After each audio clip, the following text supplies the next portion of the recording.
বা প্রোগ্রাম, এখানে শব্দ দূষণ করা যাবে না।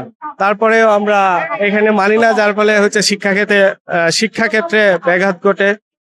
হতে হয় বাচ্চারা অনেক বেশি তারা সমস্যায় ভুগে সকাল এইরকম শিক্ষাক্ষেত্রে যে ব্যাঘাতটা। তারপরে বিভিন্ন হসপিটাল, বিভিন্ন পেশেন্ট তারা হচ্ছে অস্থির হয়ে যায়।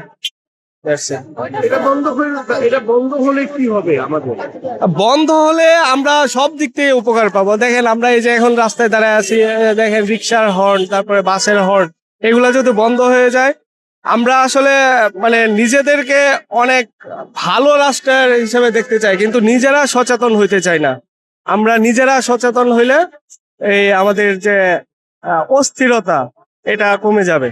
আচ্ছা, আরেকটা বিষয় আপনার কাছে আছে, যে মোবাইল কানের দিকে না করে এই বিষয়ে বলুন। হ্যাঁ, এটাই এখন আমাদেরকে সবাইকে প্রত্যেককে নিজের ক্ষেত্রে হচ্ছে সচেতন হইতে হবে।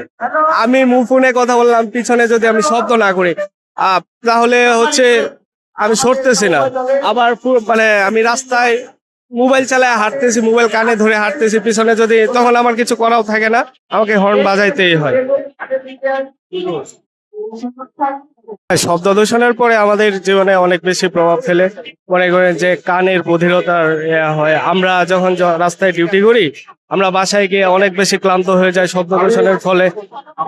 যেখানে আমরা হর্ন বাজানো দরকার সেখানেও বাজায়, যেখানে দরকার না সেখানেও আমরা হর্ন বাজাই, যার কারণে শব্দের কারণে আমরা অনেক বেশি ক্লান্ত হয়ে পড়ি।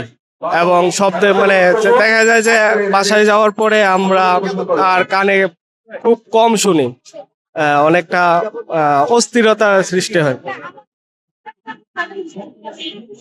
শব্দ দূষণের ফলে আসলে আমরা